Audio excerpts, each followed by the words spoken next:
Bonjour tout le monde, bienvenue sur Vivre en cohérence. Je m'appelle Caroline Baribeau et aujourd'hui, j'avais envie de parler de temps pour toi.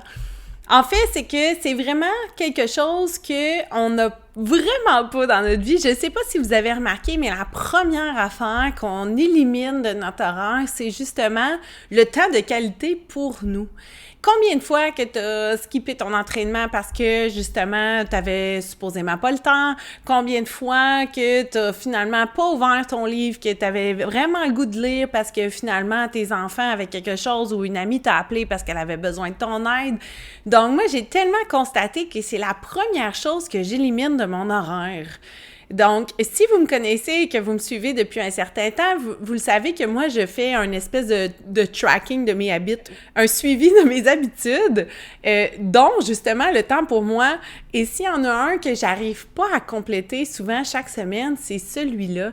C'est vraiment la première affaire, on dirait, qui prend le bord, comme on va dire vraiment franchement. Et pourtant, c'est tellement quelque chose d'important.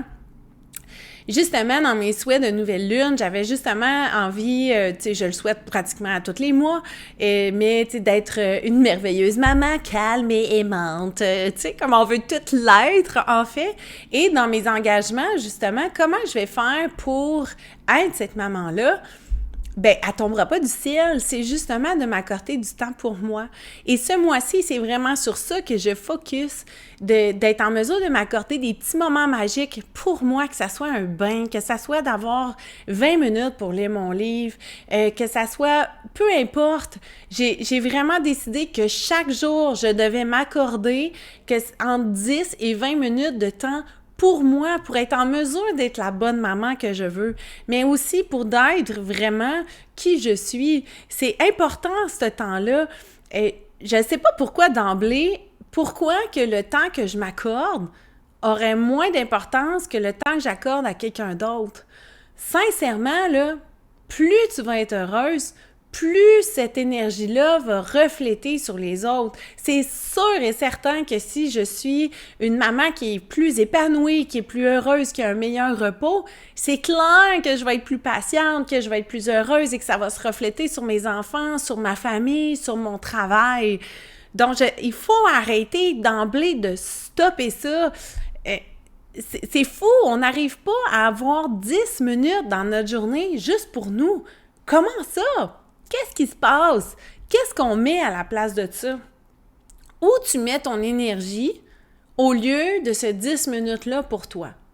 Moi, c'est vraiment ça que j'ai fait. Fais une analyse, regarde ton horaire et c'est qu'est-ce qui prend cet espace-là? Moi, je me suis rendu compte que je faisais vraiment beaucoup de choses que je n'aimais pas. Que je faisais vraiment beaucoup de choses qui me correspondaient pas. Plein de choses qui étaient pour les autres et qui m'apportaient rien pour moi. Soit que c'était genre pour combler un sentiment, en fait, que je me sentais mal de pas aller l'aider, ou que là, je me faisais sentir mal de pas aller faire telle affaire. Donc, ça venait vraiment d'une énergie souvent qui était des autres.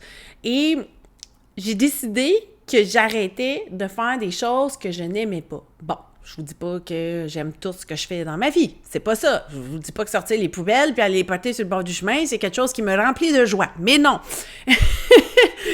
Ce que je veux dire, c'est que si il y a une affaire que j'ai pas envie de faire, que c'est pas le bon moment et que pour vrai, ça me génère une frustration de le faire à ce moment-là, je ne le fais pas. C'est tout. J'ai juste décidé d'arrêter de faire ça. Donc, c'est aussi dans ton travail. Si ton travail te génère tout le temps de la frustration, qui te génère des états épouvantables, que tu n'as pas le temps pour toi, etc. Oh mon Dieu, tu sais, est-ce que ta vie ressemble vraiment à ça? Tu sais, c'est drôle parce que quand j'étais au Nicaragua, je disais souvent qu'au Québec, on travaille 5 jours pour vivre 2 jours, mais qu'au Nicaragua, on travaille 2 jours pour en vivre 5. Alors, ça a été criant pour moi, mon voyage là-bas, mais ça va être dans le sujet de mon prochain podcast. Mais le temps pour vous est important. Le temps ne revient pas. C'est du temps qui est juste parti, qui ne reviendra pas.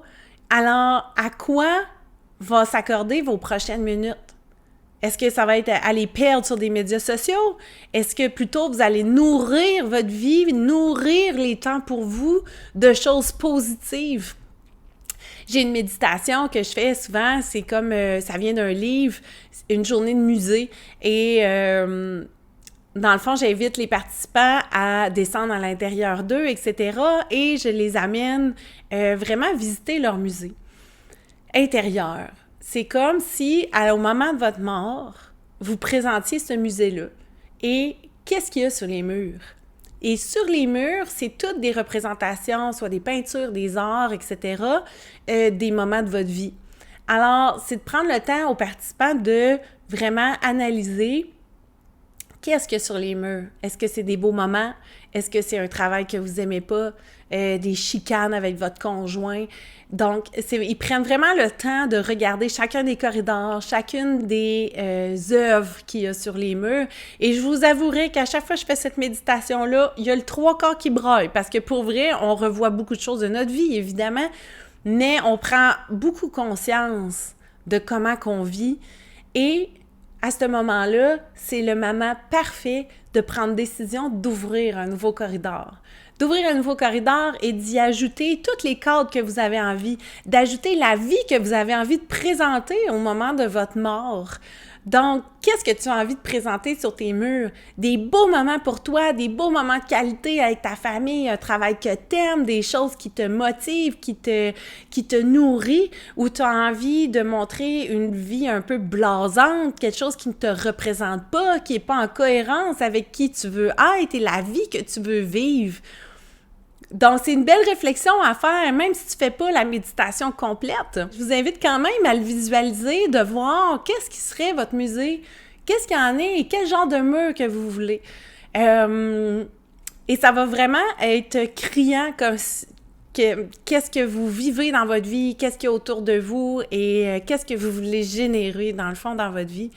Alors, c'est toutes ces petites prises de conscience-là qui font que tranquillement, on met des petites graines, qu'on sème tranquillement qu'est-ce qu'on a envie, que doucement, on amorce des changements, qu'on recrée la vie qu'on a envie de faire et que soudainement, regarde, il y a des nouveaux rêves qui apparaissent, il y a des nouveaux objectifs, que finalement, d'avoir une plus grosse maison, c'est peut-être pas ça que tu as envie.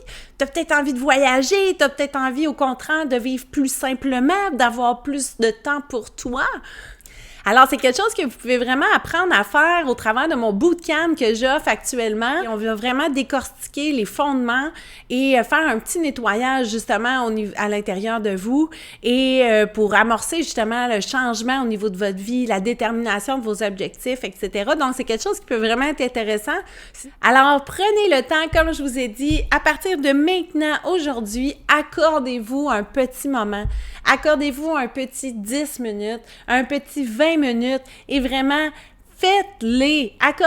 Trouvez un espace là, dans votre environnement qui convient pour ça, un espace dans votre horaire, que ça soit quand les enfants sont couchés. Je sais qu'on est brûlé, que souvent on a la vaisselle à faire, mais encore là, ça s'organise. Moi, je le fais avant pour être sûr que dès que les enfants sont couchés, je me retire et je suis dans mon petit univers à moi jusqu'à temps que j'aille me coucher. J'ai à peu près une petite heure qui est vraiment que pour moi et vraiment, j'écoute pas la télé, je fais rien de ça, c'est mon moment à moi.